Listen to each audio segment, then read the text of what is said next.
Of course, Washington is still learning more about the bombshell intelligence community report presented to President-elect Trump on Friday about Russia interfering in the U.S. election to hurt his rival, Hillary Clinton. So, lots to discuss with incoming White House counselor Kellyanne Conway. Kellyanne, thanks so much for joining us. We appreciate it. Hi, Jake. My pleasure. So at the first presidential debate, the candidates were asked about cyber attacks on the U.S., and this is what then candidate, now President-elect Donald Trump, had to say about the hacking of the Democratic National Committee. Take a listen.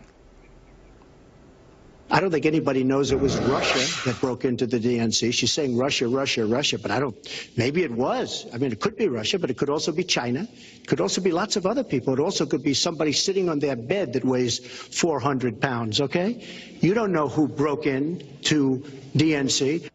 And now that President-elect Trump has been formally briefed, has he been persuaded that Russia did carry out a comprehensive cyber campaign against Hillary Clinton, and what is he prepared to do about it?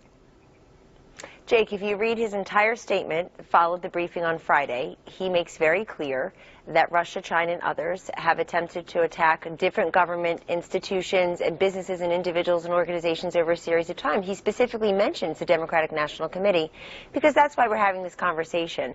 I don't want any of your viewers to be misled into thinking that somehow the Kremlin and the Republican Party or the Kremlin was dealing with any of the hackers and bringing that information back to Moscow, and somehow that anybody who allegedly attempted to influence our elections actually did. If you read the full report, they make very clear, Mr. Clapper in his testimony made very clear on Thursday under oath, that that any attempt, any aspiration to influence our elections failed. They were not successful in doing that, and it's a very important point. We're talking about this because we had embarrassing leaks from the DNC emails. There were no fireworks in that report because there was no firewall at the DNC. Well, what they said, what the intelligence community said, is that there was no evidence that Russia was able to penetrate any of the voting machines and affect the outcome that way, but they made no conclusion whatsoever. They said they didn't have any evidence, and it wasn't in their charge to determine whether or not the information that was hacked by Russia, that was ultimately leaked to the public, whether or not that changed any votes. And if you listen to what Mr. Trump had to say on the stump all the time, he invoked WikiLeaks dozens and dozens of times to try to suggest that the WikiLeaks said that there were things that Hillary Clinton was doing or had done that were untoward. Take a listen. All you have to do is take a look at WikiLeaks and just see what they said about Bernie Sanders. WikiLeaks just actually came out. John Podesta said some horrible things about you, and boy, was he right. He said some beauties. WikiLeaks that just came out, and she lied. Now she's blaming the lie on the late, great Abraham Lincoln. So I guess what I'm confused about is, how can you say that the hacking had no impact on the election when Mr. Trump kept invoking WikiLeaks, which was printing, publishing things that the Russians had hacked? Obviously, he thought it was going to have an effect on the election. Well, it had an effect on his debate answer, and it had an effect on the Clinton campaign because it was quite embarrassing to watch her closest advisors question her judgment, question whether she would ever find her voice, wondering aloud why she was testing 84 slogans to find out who she was and what she'd run on. This guy had "Make America Great Again" and never changed. And I know that's very embarrassing, them calling Chelsea Clinton, some of them, a spoiled brat. That's very uncomfortable. But that's what was hacked. The RNC, apparently there was an attempted hack on the RNC, I'm informed, but they had the sufficient cybersecurity firewalls in place. Jake, CNN's own reporting showed this week that the FBI asked the DNC to have access to its information, to its server, I guess, and to its information, and the DNC refused to turn that over to the FBI, according to CNN's own report. So all of this amounts to a very simple fact, which is that alleged attacks, and aspirations to interfere with our democracy failed. And they failed, and we know that because Donald Trump won because of what do you mean that had alleged nothing attacks? to do with the hacks. And Hillary Clinton, but look, if you look at CNN's own polling data, for 1 year before the election, Hillary Clinton was viewed by a majority of Americans as unlikable, and she was viewed by a higher number, over 60%, as not honest or trustworthy. Kellyanne, it has nothing to do with Moscow. Absolutely, there are dozens of reasons why Hillary Clinton is not the president-elect and Donald Trump is. But what don't understand is why there is this reluctance by President-elect Trump and people around him to acknowledge Russia did this. You said it was an alleged attack. I don't know why you're saying alleged. No, alleged to interfere with our democracy. In other words, they didn't succeed. Even if you read the New York Times, Washington Post, people are admitting, cyber experts certainly are saying, Jake, that but why invoke all those WikiLeaks? They did not succeed. But why invoke all those WikiLeaks that were the work of Russian intelligence, according to our intelligence agencies? Why invoke all those WikiLeaks unless Mr. Trump... He didn't know that at the time. He said he didn't know who the source was. And he's right. Look, what if it were... But you were trying to change public impressions of Hillary Clinton, right? Pardon me? Mr. Trump and you and others were trying to make an argument against Hillary Clinton using the work of Russian hackers.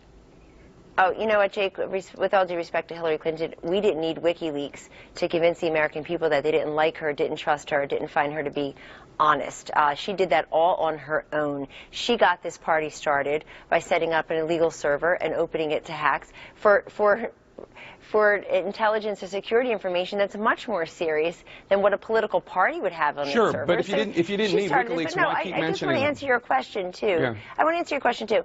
I keep hearing, particularly from my friends at CNN and other places, that we're so reluctant. We want to answer a question. Yes, we will. Read his statement. He said he knows that there have been, that Russia, China, and others have tried to attack our governmental institutions, businesses, organizations, individuals.